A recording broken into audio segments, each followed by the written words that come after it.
right, so here we are in the brand new 2014 Jeep Cherokee. That's right, you heard me right. We are in a Cherokee. They have brought it back. It replaces the Liberty for 2014, and it is a pretty cool CUV. In fact, it is taking that middle-of-the-road SUV spot for, well, a smaller to middle-of-the-road SUV spot for Jeep, but it's got some extra added features. And in this real quick, what we're really talking about is what you should expect when you get to choose the vehicle you want to look at here in the Cherokee. So you've got your Limited, which we're driving now, you have your base model, and then you also have things like the Trailhawk, and the Trailhawk will come in multiple engine options, including a 4-cylinder that will help you get better fuel economy. Now, the Trailhawk is the off-road package. It's going to be about 2 inches higher, and it's going to have a wider stance as well. In the Limited, you're going to be more prepared for the on-road duty, the urban environment. And in this vehicle, we even have adaptive cruise and not only parallel self-park, but perpendicular self-park. Yes, this vehicle will indeed let you pull up along your normal mall parking lot. When it spots a spot, it will give you directions and back itself in. All you have to do is modulate the gas and brake. And yes, we have witnessed it. It does indeed work. Takes a little bit of getting used to, and of course it's going to be susceptible to those things like, odd-shaped cars, strange glare, and, other things like that. Now, what about the driving experience? Well, we're on some bumpy roads here at Red Rocks with Jeep. They brought out all these different Jeep vehicles, and we're going to cut in some clips in here in a minute about the design of this Jeep Grand Cherokee. Oh, I said Grand. See, people are going to keep doing that. They're not used to having a Jeep Cherokee anymore. It's been years since we've had a new Cherokee to drive, and this is a neat vehicle. It's very angular. You're going to find that it's got a very sloped roofline for better drag coefficient. It's got somewhat of a blind spot in that right rear corner over your driver's right shoulder, and over the left in the mirror. But you've got decent sized mirrors, not as big as some of the vehicles, but it has a nice driving feel.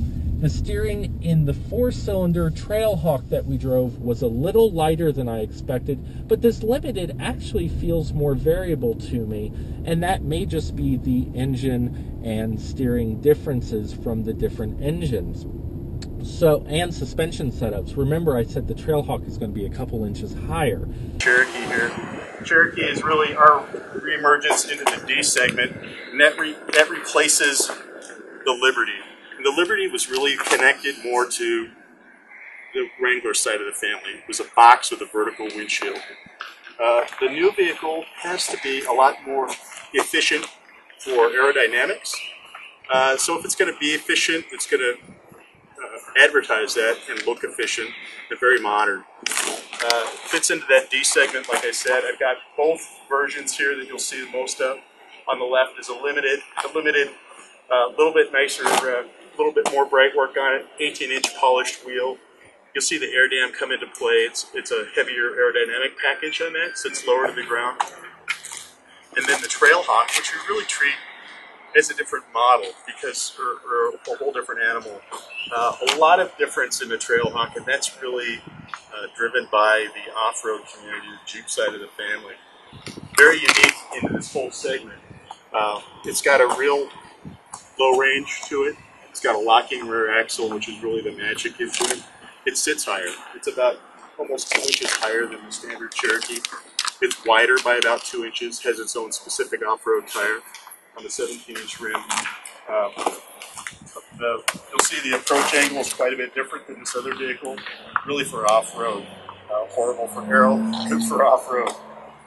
Tow hooks, we talk about tow hooks all the time only because they're getting more and more difficult to engineer with regards to pedestrian protection, front impact.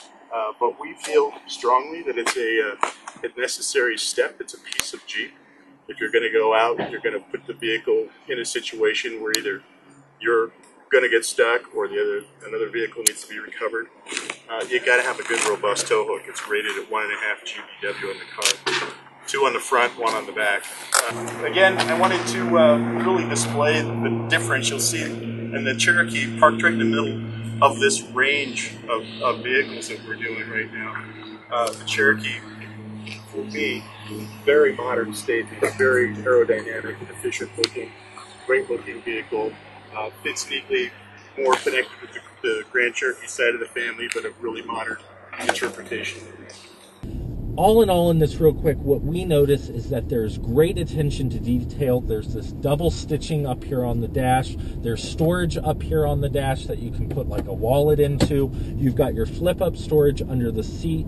The glove box, while deep like the Dart, is fairly hard to reach for me as the driver, so that's not going to be your favorite storage area. Not like the console here, which also has good room, or, well, you know, that spot up on the dash, like I said. The steering column is a tilt, and it telescopes out to you or in, away from you, and you'll find that it has a big color computer display in between the nicely designed speedo gauges. If I had one big nit that I noticed the minute I got in the car and started trying to go through the different modes is that in the sport mode, you're going to find that D in the PRND next to the speedometer goes to your gear that you're in when you're in the manual mode, when you shift the shifter over. The problem is that those numbers are so small, even I at 28 have a hard time seeing them. So I think that's you have to kind of search around for the gear that you're in, and it